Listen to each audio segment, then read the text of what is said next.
Hey guys, hey, and welcome back to my channel. This is your girl Shamika, and welcome back to Speak Freely, here where we celebrate the freedom of speech. And today's topic of conversation, we're going to talk about, can children be friends with white people?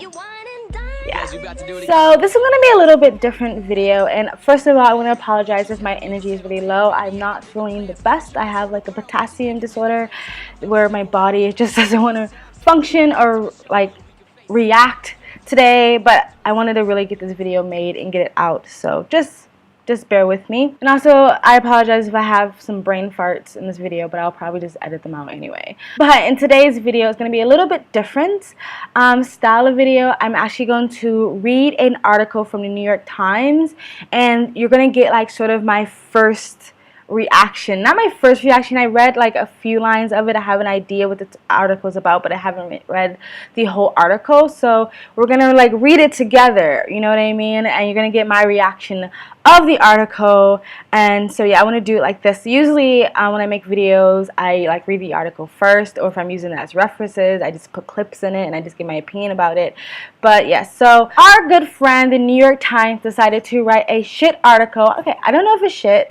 It may be great, but I'm assuming, I'm betting, let's make bets. Let's make bets that there's going to be a shit article about if children can be friends with white people. Now, I'm not sure yet if they're talking about black children, because it just says children, but on the cover of the picture that they're using is a person of color. So I'm assuming they mean black children, but let's read the article.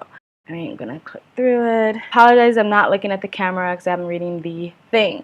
Alright, so once upon a time, that was me. My oldest son, wrestling with a 4-year-old's happy struggles, is trying to clarify how many people can be his best friend. My best friends are you and mama and my brother and... But even a child's joy, just not immune to this anonymous political period. Okay, just from the start, like this, I don't like the way this article is written. But anyway, let's continue. This summer's image of violence in Charlottesville, Virginia, prompted an array of questions. Some people hate others because they are different. I offer lamely. A childish but distinct panic enters his voice. But am I not different? It is possible to convey the mixture of heartbreak and fear that I feel for him. Donald Trump's election has made it clear that I will teach my boys that lessons generations old. Lessons that are generations old. One that I, for the most part, nearly escaped. I will teach them to be cautious. I will teach them suspicion, and I will teach them distrust. Much sooner than I thought I would have to discuss with them, boys, whether they can truly be friends with white people. Okay, from the jump, I don't like the way this is written, the style of it. I feel like there's some like word errors or whatever. But anyway, this is interesting because I actually made a video that I haven't uploaded yet, and I was having a struggle to know what to title it. Something that I've seen other channels talk about, how one of the reasons why it seems like people of color or the black community seems just as upset and assumed with the idea that we live in a world where racism is literally around every single corner of every single day is because in the black community we have a issue passing down our anger, our bitterness, our rage, our hate, our sadness, our hurt, our heartbreak down to our children. So our ancestors passed down their struggle from the 1930s to their children as if they're still living in the 1930s. And then our grandparents or our ancestors who lived through the 1950s passed down their struggle to their children as if they're still living in the 1950s. And then our grandparents from the 1970s passed down their struggle to their children as if they're still living in the 1970s. So we keep taking this pain, this weight, this heavy weight of pain, and we keep putting onto our kids and saying, okay, now it's your turn to carry this mantle. And it's a really big problem, and it's one of the reasons why I feel that the black community has a victim culture, because we keep passing and pushing it back onto our children. So in this article, she or he is admitting, I'm not sure if the author is a man and a woman yet. I will look into that after we finish the article. But he or she is already admitting that this is something that they were already going to teach their children from the get-go. Before Charlottesville ever happened, she said, or he said, that this is something I was going to teach my children, or I have to teach them a lot sooner. And not only, I can understand teaching your children caution, because all parents teach your kids caution. You look both ways before you cross the street. You don't take candy from strangers. That's teaching your children caution, street smarts. But they also said that I'm going to teach my children to be suspicious, even though they said suspicion and worded it weird, but that I'm going to also teach them distrust. So you're already equipping your children with this idea that when they walk out to the world, they have to be suspicious and distrusting of all white people. That is not a way to rear your children up. We're not living in an apocalyptic world where they need to know how to fight in a fucking race war or something like that. Like, I'm gonna go more into this. I'm gonna read the rest of the article. Let's continue. Meaningful friendship is not just a feeling. It is not simple being able to share a beer. Real friendship is impossible without the ability to trust others. I agree.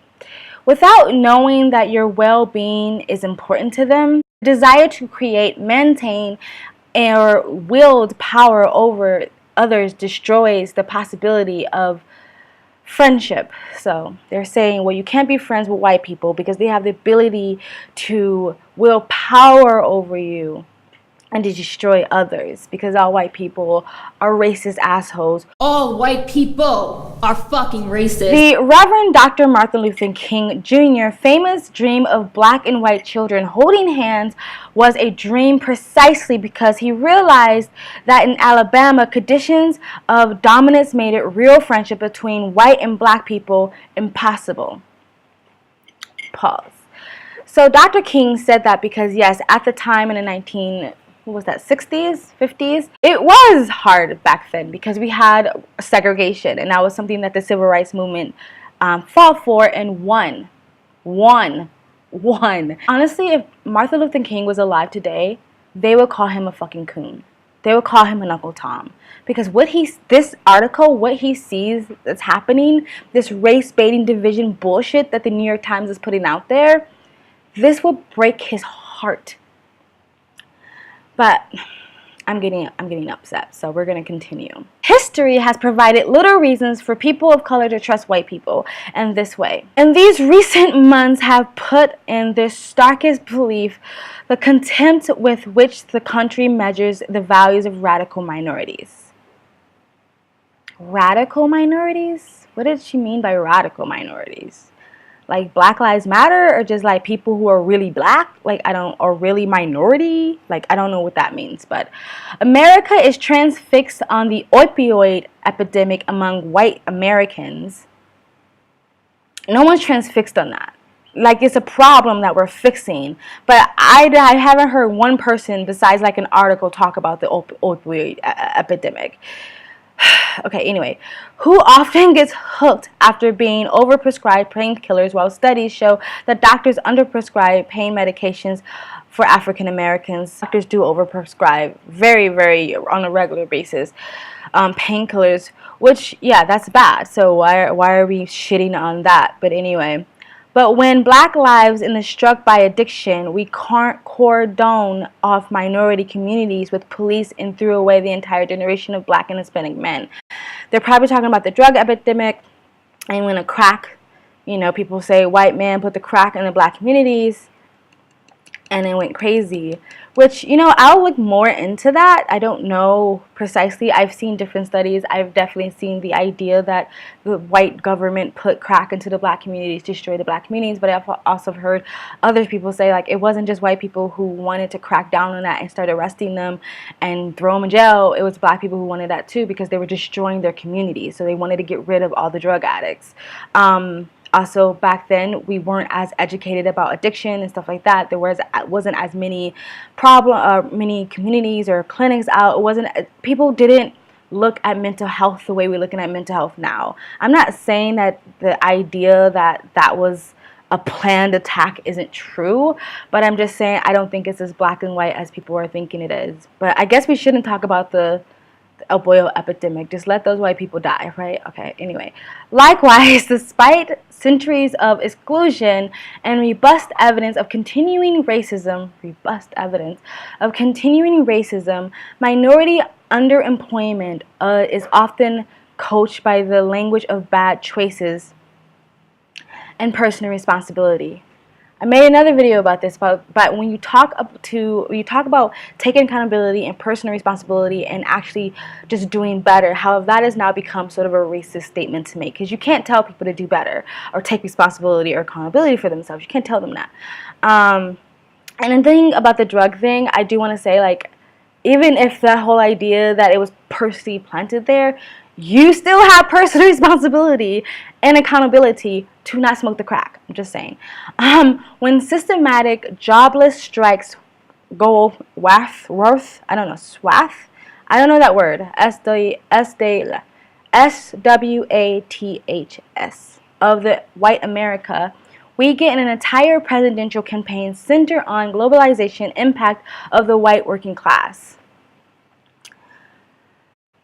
Again, the drug epidemic happened, in the 80s? This is 2017. We are more aware of mental illness and how drug addiction is a disease now. But, okay, I don't know the point of this. Like, we shouldn't help people that have opioid addictions because that looks racist, I guess. I understand what she's trying to say. It's like, oh, when black people were on drugs, they got thrown in jail. But when white people, and people make this argument all the time, and I haven't dove that deep into this, so I can't say whether it's full of shit or not. My personal opinion is, even if that's true, you still had a personal choice to smoke the drugs and do the drugs, just like these people who are opioid addicts had a personal choice to do the opioid. Okay. Anyway. Okay, so let's start over. Likewise, despite centuries of exclusion and robust evidence of continuing racism, minority underdevelopment has often coached in the language of bad choices and personal responsibility. When systematic jobless strikes go over of the white America, we get an entire presidential campaign centered around globalization impact of the white working class. I don't know how that was directed to the white working class. Like, I don't get how, like, I never heard anyone say, like, we are only going to help people with jobs in this certain part of America. Like, how did they get that was only for white working class? And the thing is, one of the things that hurts the black community, especially black people who live in the low income communities, is mass immigration. Mass immigration, something that Donald Trump was trying to change and other presidents before that, but everyone fights against it, including black people. So if we get control of mass immigration, then you are better off having jobs, especially in those communities. Just saying. Anyway, moving on. Even the nerve of some rich or visible African Americans to protest that America and its laws and in its police has rarely been just to all and been met with the howls of presidents who cannot tolerate the lucky and the unpitied do not stay in their place. Nobody cares about this color of your skin. Nobody cares. Nobody cares. Like, oh my God, you're like so fucking like neurotic to think that everyone is constantly focused on the color of your skin all the fucking time. Like, it's so annoying. Like, I'm gonna continue because I'm getting off because this whole article is pissing me off. Okay, as against our God's national hopes, I will teach my boys to have profound doubt that friendships with white people is possible. This article is literally like upsetting me because this is one of the main reasons why I made my channel. Okay. When they ask, I will teach my sons that their beautiful hue is a fault line. Spare me platitudes of how we are all the same on the inside. I first have to keep my boys safe, and so I will teach them before the world shows them this particular brand of rending, violent, often fatal betrayal. Again, this is why I say Dr. King would have been called a coon if he was still alive in 2017, and if he's still preaching the same stuff. He would be called a coon, because this would have been despicable to him. Like, he literally fought so hard. People died to fight segregation, and this woman is literally pretty much saying, I want to keep my kids separated from white kids. Let me assure you that my heartbreak dwarfs my anger. Yeah, anger that you're probably going to pass down to your sons. Just saying. I grew up in a classic Midwestern college town with all its American faults. It was a diverse and happy, childlike kind of place, slightly dull in a way that parents wish for their children. If race showed in class lines, school cliques, and being pulled over more often, our little American lacked the deep racial tension and mistrust that seem so hard to escape. I want to say something right here. So I said this in another video. There was a point right before the last presidential election that everything was fine. You barely heard about this racial tension that you hear about today. There was a couple of times where there was police brutality and some riots, but besides that, and that was closer up to the election, besides that, for a good amount of years, while Obama at least was president, and even before that, you very rarely heard about this racial tension. Ask yourself, why do you hear about it so much today? It was naturally washing itself out, and I talked about this in another video, because more kids were being segregated into schools. And so when kids grow up with other kids of different races, different cultures, different classes, in different religions, different sexes, they naturally they naturally don't have this hard prejudice or racial tension against them, because they grew up with them. They see them as human beings. They don't see them as that white person or that Muslim over there that I've never talked to. They see each other as a human being, and when you put a humanness on somebody, it's harder to be prejudiced against them. It was naturally washing itself out of our communities, of our society. And then all of a sudden you start hearing about it again. Ask yourself why. All of a sudden in the media they start pushing hardcore for this racist bullshit, including the fucking New York Times. She said it herself. This is something this person did not have to deal with. What's surprising is that I am heartbroken at all. It is only the African Americans who grew up in such a place that watching Mr. Trump, again, it all started right around the presidential election. Watching Mr. Trump is so disorienting. For many wary minorities, the ridiculous thing was thinking friendship was possible in the first place. So let's just fucking segregate America. Let's go back and segregate it. People are so pissed off, and I just got someone put in my comment section, well, why don't you talk about the white nationalists? This is black nationalist thinking.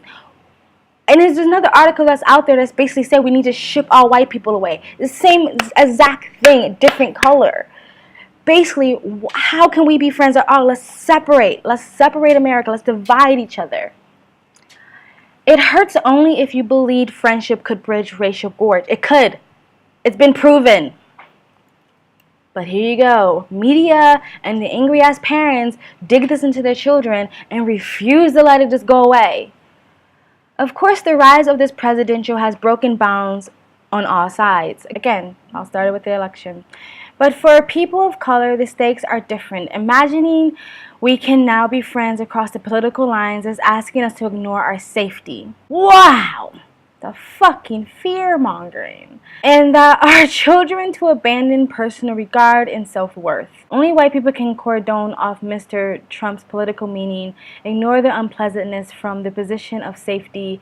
His election in the year that has followed, and fix that awful thought of my mind too familiar to black Americans. You can't trust these people. The media has done a number on you, my friend. It is not Mr. Trump himself who has done this. Where it's not for the reverence for money, Mr. Trump would be easily recognized as a simple-minded, vulgar, bigoted blowhard he is. Money? He barely spent anything on the election because of the media. Clintons had so much money. They literally had the fucking army of the government behind them, and she still lost. Get over it. And I do think he's actually vulgar and kind of simple-minded. But at the same time, he's a fucking multimillionaire. You have to have some brains to get that far in life. Bigoted, that's questionable. It is certainly not the neo-Nazi marching on Charlottesville. We have seen their type before. Rather, what has truly broken my heart are the ranks of Mr. Trump's many allies and apologists. Mr. Trump supporters practice purposeful blindness. That his political life started with denying without evidence that Barack Obama is American. That this black man could truly be a legitimate president is simply ignored. It wasn't ignored. It was made into a big fucking deal when it happened, actually. So, his history of housing discrimination, his casual conflation of Muslims with terrorists. That is not a casual conflation with Muslim with terrorists. There's a lot of people actually think that. His reducing Mexican Americans as murderers and rapists. He did not say all Mexican Americans were murderer and rapists. And again, you just talked about the unemployment rate in African American communities that is affected by mass immigration. I don't know, I'm just saying. All along, his allies have watched radical pornography describing black Americans as pathological. They deny that there is an malice whatsoever in its words of actions, and they dismiss any attempts to recognize the danger that is wide-ranging animus as political correctness. But the deepest rift is the apologists that good Trump voters, the white people who understand that Trump says unfortunate things but support him because they like that he says on jobs and taxes. This bristle at the accusation that they support racism, insisting that they had ignored Mr. Trump's ugliness, relying on everyday decency as a shield, that they are befuddled at the chill that now separates them from black people and their offices in social circles. Again, basically calling all Trump supporters racist. Saying that they're hiding behind the idea that he's going to create jobs and taxes. No, they really are apologizing for racism. Basically, yeah. Okay. They protest. Have they ever said anything racist? Don't they shovel the sidewalk of their black neighborhood? Surely they say politics, a single vote, does not mean we can't be friends. I do not write this with liberal conditions or glee. My heart is unbearably heavy, and I assure you that we cannot be friends. You did that to yourself. This same is true, unfortunately, of those who hold no quarter for Mr. Trump, but insist that black people need to do the reaching out, the moderating, the accommodating. Who insisted on that? What media is this person who wrote this article is watching? Because almost every single media outlet supports whatever comes out of the black community. Almost every single one, besides like Fox News. Okay, imagine that white friend during the civil rights era who disliked black being beat to death, but wished the whole thing would just settle down. However likable, you could not properly describe her as a friend. Sometimes politics makes demands of the soul. If you're a white person and you just want the violence to stop, then you're contributing to the racism, basically. If you're not fighting too, if you're not beating up those cops or beating us, then you're contributing to it. Basically what you're saying, you need to get into the fight, you need to get your hands dirty, because if you're just someone who just want it all to go away and let's all get along, then you're contributing to the racism. Don't misunderstand. White Trump supporters and people of color can like one another, but real friendship. Mr. Trump bruised ego invents outrageous claims of voter fraud, not caring that this was built upon dogs and water houses set on black children. And even today, the relentless effort to silence black voices. Who is silencing black voices? Oh, wow, the New York Times is silencing black voices? Oh, how about CNN? How about the Young Turks? How about almost every other fucking celebrity? Are they silencing black voices? Really? Who is silencing you? Oh, what about that platform that the black transgender got when she got to tell all white people that they're racist? As I can see, you have a platform from here to there. Nobody is silencing you. As you can see, I'm getting worked up. Oh my god, this macho talk about law and order does not keep communities safe and threatens the very bodies of the little boys I love. No amount of shoveled snow makes it all right to man. I don't know how shoveled snow, right? What about the firefighters that pull little black boys and girls out of the burning buildings? I don't know. I mean, if they have so much hate in their heart, why don't you just let them burn? She's using shoveling snow because she knows that that's like little stuff. Makes it all right. And too many imagine they can have it both ways. It is this desperation to reap the rewards of white power without being so much of indicated that James Baldwin recognized as a American's criminal innocence. Because you're white, and you're not getting your hands dirty along with me, you are reaping the rewards of white supremacy. Well, because you have a smartphone, you're reaping the rewards of child labor. Because you're eating vegetables and fruit, most likely you are reaping the rewards of underpaid immigrants who work those lands to get your fruits and vegetables to you. If you're shopping at most big chain clothing stores, you are reaping the rewards of underpaid people in third world countries who make those clothes for you. Everybody got privilege, babe.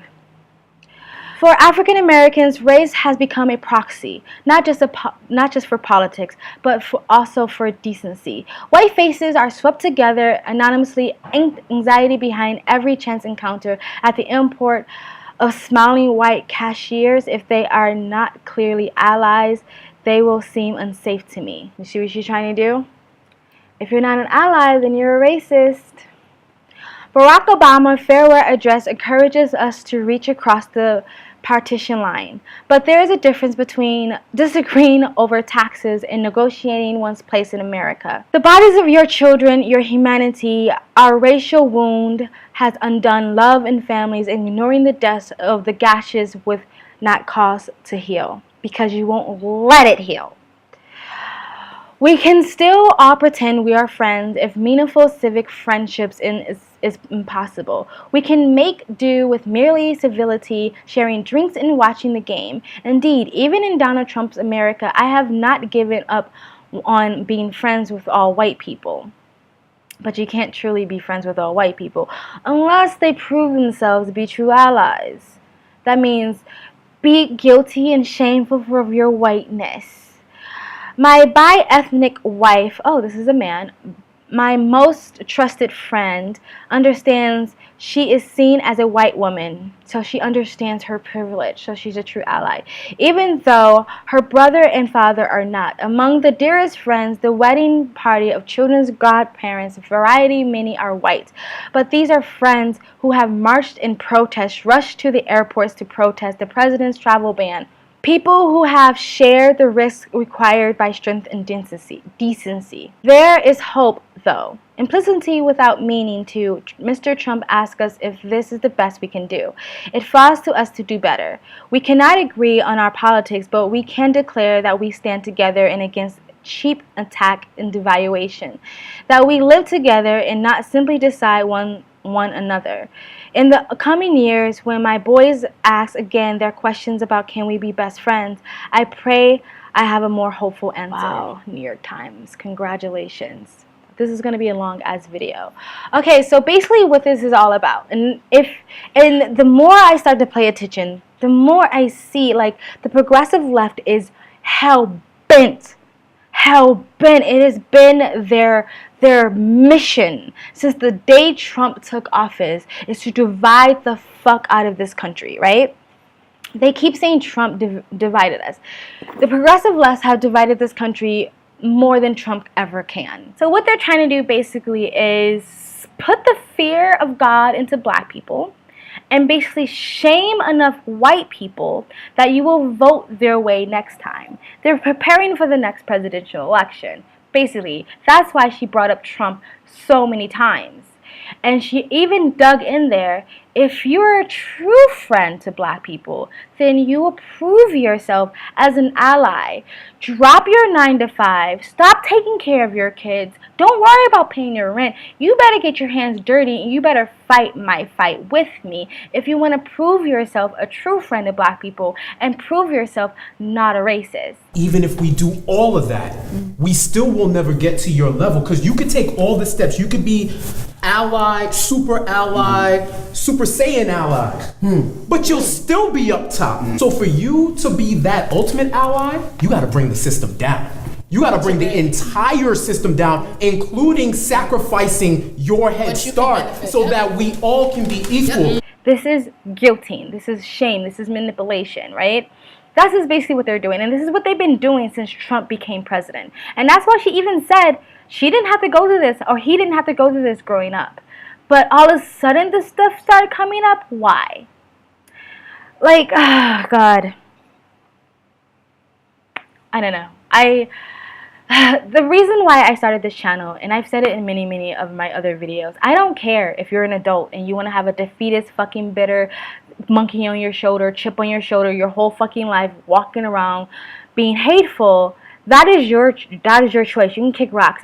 Especially if you have this type of mentality, you're pretty much a lost cause. My video is not for them. My video is for the younger generation. I want to see younger kids watch this video. And if not for younger kids, the older adults watch this video and pass this along. Because this is why I'm so passionate about this channel, and when I talk about racial stuff, and when I talk about the idea of this perpetuating idea of victim culture and oppression and victimness, because this is so detrimental and harmful to the younger generation in so many ways. I keep thinking about that tweet that is stuck and burned into my brain, where the black teenage girl basically said that my success in life is completely based off the color of my skin. That literally brought tears to my eyes, that this girl literally have written off her future just because she has a bunch of fucking people constantly telling her she's a victim, everybody hates you, you can't be friends with white people, they want to destroy you, blah blah blah blah blah blah blah.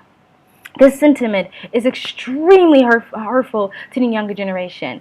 The liberals, the Democratic left, do not care about minorities. They want your vote. The government has been using fear taxes to divide and conquer since the government has began. And this is exactly what they're doing. That's when I see so many black people spewing the same fucking rhetoric, talking about how woke they are. You are not woke. You're literally allowing yourself to be pawns played in their fucking game. They don't care about you. They want to keep you scared, keep you afraid, keep you hating the other side, so you keep voting for them. And you're literally playing into their fucking game over and over and over again. And it's so frustrating and mind-boggling to me. I don't understand how you don't see this.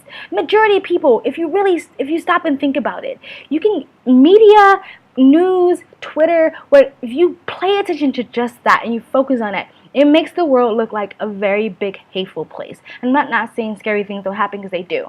But the majority of us, 99% of the time when we walk outside, we get along with everybody. Our lives are fine. But the media wants to make it seem like there is just hatred and racism on every single fucking corner. Even if you're not explicitly racist, the fact that you're not fighting my fight makes you racist, and you're profiting from racism.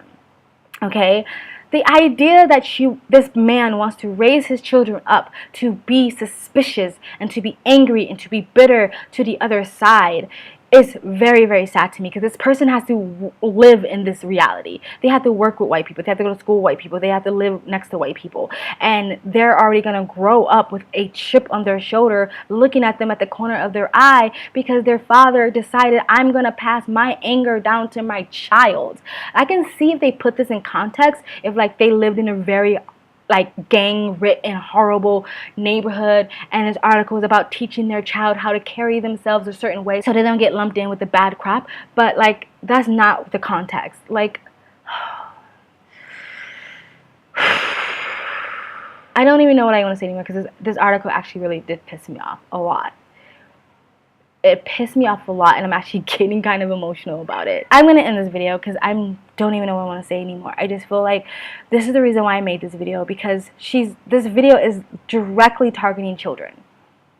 Even if no children are going to actually read the New York Times, but they're targeting parents who have children. The progressive left want to continue on this conversation, this rhetoric, and this tension about racial divide to the point where they want to make sure the next generation has the same message in their head. And so they can then grow up and pass that down to their children. And this idea that they're so convinced that the whole world hates them and the whole world is trying to silence black people, where if you look at the media today, the media loves Black Lives Matter. They love them. They support the fuck out of Black Lives Matter. They support the fuck out of Antifa, who supports the fuck out of Black Lives Matter. So what are you talking about that you've been silenced? What they're trying to do is scare black people and shame white people to doing what black people want. And they've been using this scare tactic and this manipulation for a long time now, because they're basically saying, if you don't want to be racist, if you don't want to be seen as a racist, you better fight my fight. You better get your hands dirty along with me, basically. I don't know. I don't understand the reality these people live in. This idea that I have to live in fear, that my safety is questionable constantly. I've never felt that way, ever. I've never felt that way, ever. I don't know what reality that they're living in. I'm not saying it's not, I'm not saying that it's not true. I'm just saying I don't live in a reality, and I never have, and I don't understand what they're talking about. I never feared for my safety. I've never thought that white people are out to destroy me. I live my life. I'm happy. Everything I've ever wanted, everything I've ever gone for, everything, if I worked my butt off for it, I got it. They're so convinced racism is seriously everywhere, that every black person is basically a monolith and we all have the same experiences. I'm telling you, as a black person, I don't know what you're talking about. Like, I really don't. I'm confused by it. I've experienced racism, but seriously, so far and few between, it's almost barely, it's not even like enough to even really mention it, but I've already mentioned it in other videos. It's like, I get along with everybody. I get along with everybody. I'm done with this video. I know, like, it's all over the place because I'm actually, like, really upset about this article. This is a shame that this was ever printed. I really hope that most of the young kids that are growing up today are kind of like me and can look at this and see the bullshit that's all in between the lines. I really hope that, because, and then another thing, the reason why I feel so closely connected to stuff like this, because this is how I was raised. I was raised to hate white people. Not don't trust them, be cautious. I was literally raised to hate white people. I was told that they were devils. I was told that they were evil. I was told that they're all racist. I was told that they're all trying to destroy us. Like, I was raised this way. And I'm telling you from first hand that it's so destructive and is not helpful in any fucking way whatsoever. It's very harmful. Like, I know I probably have family members who could have gotten further in life if they didn't have this mentality. So it's not helpful to the black community, and I don't understand why black people are just so willing to keep this going. Let's keep this cycle, this victim mentality is going in a circle and cycle and cycle and cycle. Like, even again in the article, the guy even admitted to himself he admitted that he didn't have to go through this as a child because it was going away. But the progressive left, the Democrats, refuse to let this go away. They want to keep it going. For some reason, I don't understand, because it's not helpful. It's not helpful. Oh my god, I'm done. I'm over it. I don't care anymore. Like, guys, tell me what you think. I know this is a long ass video. Tell me what you think about the article. Read the article yourself. I'll leave a link down below. I'm just disgusted with this article. I really am. I'm fucking disgusted, and I'm mostly disgusted because it's targeting children. I'm mostly disgusted by that. I'm done. If you like this video, please like it, share it on Twitter, share it on Facebook. If you want to continue having discussions like this, I will try not to make long ass videos like this anymore. But if you want to continue to follow me and have discussions, debate, and I'm open to be wrong. Like, if anybody like read that article and was like, I kind of see where they were going, put it in the comment section below. Maybe I'm too emotional right now to see it. If you want to keep following me and having discussion like this, please subscribe. And if you subscribe, hit the bell. You get the notifications when I do upload, and have links in my description box below. You can follow me on Twitter, or if you want to help me get a better fucking camera or whatever, you can donate to my PayPal. This is a hell of a way to start my morning. Thank you from Speak Freely. Peace. I'm doing, now my day is ruined. Under the influence of love, I can't do this. I think I'm about to lose it, I ain't trying to settle down. Always sitting on my cell, it's hella hard to get around. Single, we should test it out, emotions gotta let it out. Always arguing about how my head up in the clouds.